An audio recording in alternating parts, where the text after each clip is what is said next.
Hi friends, welcome to కేచే investments. ఇవాళ ఈ వీడియోలో థంబ్నెయిల్లో పెట్టినట్టు సమ్మర్లో మంచి ప్రాఫిట్ ఇచ్చే స్టాక్ ఏదన్నా ఉందంటే అది వరుణ్ బెవరేజెస్. వరుణ్ బెవరేజెస్ ఇండియాలో పెప్సీని ప్రమోట్ చేస్తుంది కంపెనీ. పెప్సీ సేల్స్ అమ్ముతారు వీళ్ళు.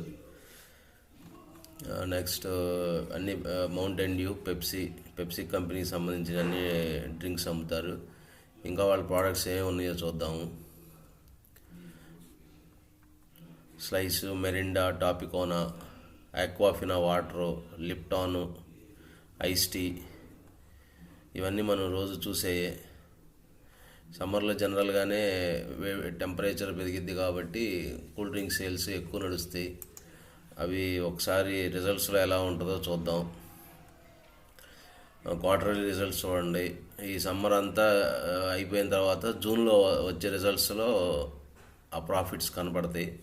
చూడండి, ఎవ్రీ ఇయర్ జూన్లో 2023లో 5,611 crores సేల్స్ జరిగినాయి. నెక్స్ట్ జూను 2024లో 7,197 కోట్లు సేల్స్ జరిగింది. జూన్కు ముందు మార్చి క్వార్టర్లో రిజల్ట్స్ పడిపోతాయి, ఎందుకంటే వింటర్ సీజన్ కదా. వింటర్ సీజన్లో కూల్ డ్రింక్ సేల్స్ తక్కువ ఉంటాయి. సేమ్ చూడండి, జూన్ 2023లో సేల్స్ పెరిగినాయి, మార్చి 2023 క్వార్టర్లో సేల్స్ తగ్గినాయి. నెక్స్ట్ జూన్ 2024 క్వార్టర్లో సేల్స్ పెరిగినాయి 7,197 కోట్లు, మార్చి 2024 క్వార్టర్లో సేల్స్ తగ్గినాయి. నెక్స్ట్ మార్చి 2025 క్వార్టర్లో సేల్స్ తగ్గినాయి, జూన్ 2025 క్వార్టర్లో సేల్స్ పెరిగినాయి. అదేవిధంగా ఇప్పుడు వచ్చే సమ్మరు టెంపరేచర్స్ బాగా ఉండొచ్చు అని అంటున్నారు. అందువలన సేల్స్ బాగా పెరుగుతాయి. కార్పొరేట్ యాక్షన్స్ చూద్దాం. డివిడెండ్స్ కూడా 50 పైసలు అలానే ఇస్తారు వీళ్ళు. బోనస్లో 3 సార్లు ఇచ్చారు, 2:1, 2:1, 2:1గా 2019లో, 2021లో, 2022లో.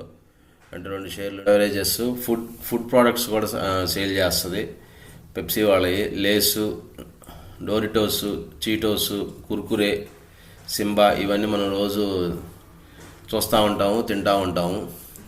ఒకసారి వరుణ్ బెవరేజెస్ చార్ట్ చూద్దాము. ఇది కన్సాలిడేషన్లో ఉంది స్టాకు. ఈ ప్రైస్ మీద ఎప్పటి నుంచి ఉందంటే 2025 రెండో నెల నుంచి సేమ్ ప్రైస్ మీద ఉంది. 450 ఆ ప్రాంతంలో బై చేస్తే మన టార్గెట్ వచ్చేసి 525 అయితే ఈజీ టార్గెట్. ఇది ఈ స్టాక్ గురించి. ఇంట్రెస్ట్ ఉన్నవాళ్ళు ఒకసారి స్టడీ చేసి ఇన్వెస్ట్ చేసుకోవచ్చు. Thank you. నా ఇన్ఫర్మేషన్ కనుక మీకు నచ్చితే సబ్స్క్రైబ్ చేయండి, షేర్ చేయండి, లైక్ చేయండి, కామెంట్ చేయండి. నాది కొత్త ఛానల్ కాబట్టి కొంచెం ఎంకరేజ్ చేస్తారని ఆశిస్తున్నాను. Thank you.